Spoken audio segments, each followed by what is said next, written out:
Morning, all. All right, so June 28th, 2021. Here we go. News of the day and the preview. So tonight it's game one. Tampa Bay, Montreal in Tampa, 8 p.m. Eastern, 5 p.m. Pacific. This final should be great. You've got a defending Stanley Cup champion on one side. You've got a really good underdog story on the other. You've got a team from the southern states versus a team from Canada. You've got arguably the best goalie in the league right now in Andrei Vasilevsky against a goaltender who players will tell you is the best player in the game right now in Carey Price. So, should be a great series. And it's Price and Weber both making their debut in the finals. And I thought, the Shea Weber for PK Subban trade never ceases to be interesting, right? So the Subban Weber trade gets made, and the first year after, Nashville ends up going on a Cinderella run of their own to the Stanley Cup Finals with Subban there. And of course, then there was the discussion of, did Montreal make a mistake picking up Weber in exchange for Subban? Well, fast forward 4 years, and the answer is no. Weber's been a huge part of why Montreal is where they are right now, and Subban now is in New Jersey, and his numbers have fallen off. So, yeah, it's an interesting part of the storyline. Armia, being at home, he doesn't make the journey to Tampa, of course. He's in protocols. Evans likely in on that fourth line. And it gives them a different look on that fourth line, having Evans in there instead of Armia. I think they'll be okay. Maroon, this is an interesting thing, right? Maroon wins the Cup in 2019 in St. Louis. He wins it in 2020 in Tampa. So if he wins the Stanley Cup again in Tampa this year, he's a one-man dynasty.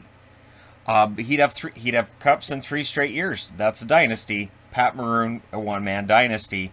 It's a t-shirt that sells itself. I'd be very surprised if that doesn't become a thing, if in fact Tampa wins the Cup again this year.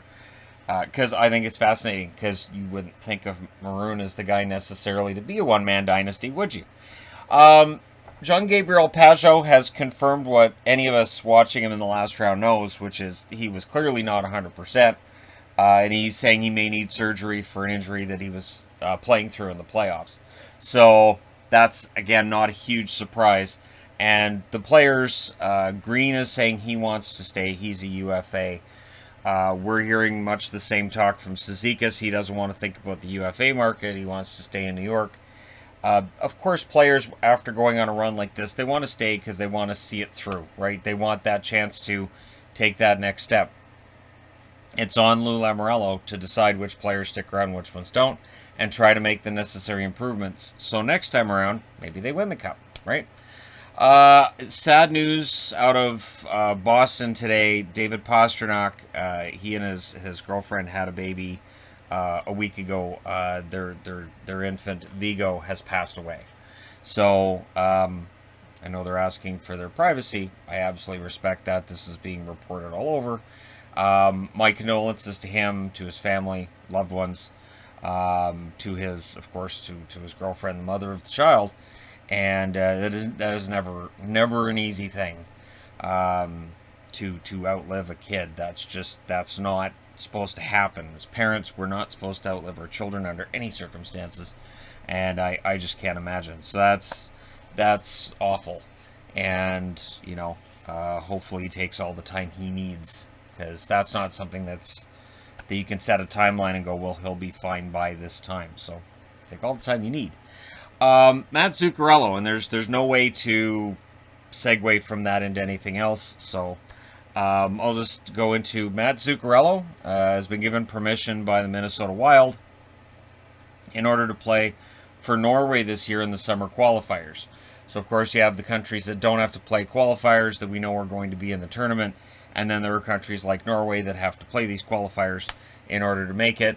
Zuccarello could be a huge difference maker in a tournament like this, and it's nice of Minnesota. But Minnesota doesn't have to do that. They absolutely don't have to give him permission to play for his country. They could say no, and they didn't. So kudos to Minnesota for that, and all the best to Matt Zuccarello. And of course, you have to kind of hold your breath and say, let's hope there's no injury that takes place at any point with Zuccarello in a tournament like this. And I know when the Olympics roll around, that's always something we think about as hockey fans. is, boy, I really hope there aren't any injuries that take place in this tournament. As much as we loved seeing players play for their country, you don't want to see it affect the rest of the NHL season. Yesterday, British Columbia wise, Lytton set the heat record in Canada at 46.1 degree. Now, that record's going to fall today.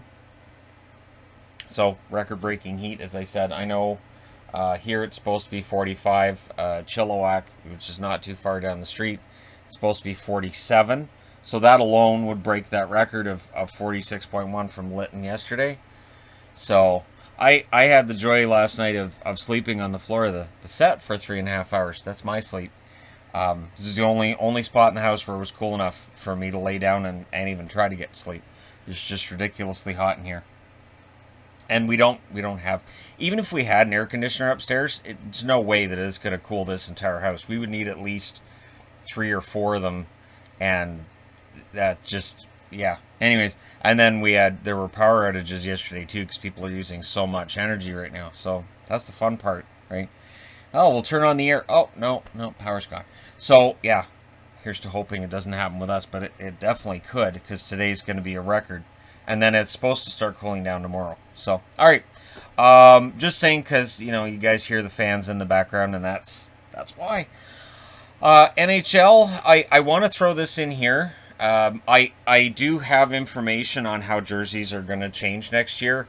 And right now you're going to see a lot of sales on Adidas. You're probably going to see those sales get better during the summer if stock's not moving fast enough.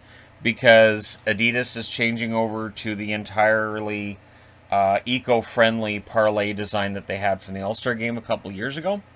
The plan is to have all of the NHL jerseys eco-friendly next year.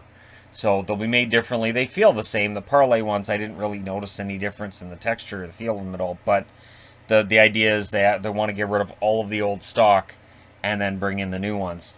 I haven't heard that anything else is going to change, just that they'll be made the same way as the parlay jerseys were. And, of course, I'm wearing Arizona because there's a good chance, and for people who've picked up on it, I'm only using the Kachina logo now, because from what I understand, at least for the news videos, from what I understand, the Kachina may very well be the full-time logo for the Arizona Coyotes this coming season. So, we'll see when/if that gets announced. These things can change between, when you hear about it and when it actually is announced, but it would make a lot of sense. The Kachina was used basically full-time as their home jersey this year. They used the third jersey. The regular home jersey became their third jersey this year, and that probably goes away, and then the Space Coyote would probably become the third. That's the other speculation, is that the reverse retro becomes the third. There are other reverse retros that likely become thirds this year. The New York Rangers, the Liberty jersey, very likely becomes a third this year. The only difference would be, of course, the RR tag that you have on the reverse retros. Those just go away. Other than that, it stays the same. So, all right, there you go. Thank you guys so much for all your support. Thanks for helping me get to 200,000. I just haven't done a live stream yet because it's just been ridiculous out. So I'm waiting until after it's not ridiculous.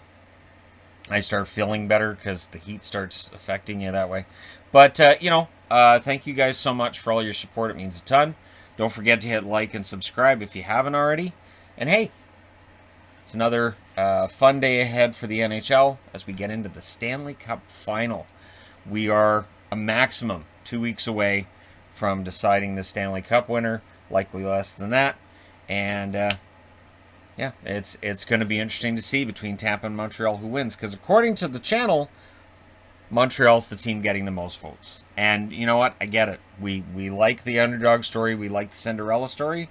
I cannot say that vote surprises me entirely.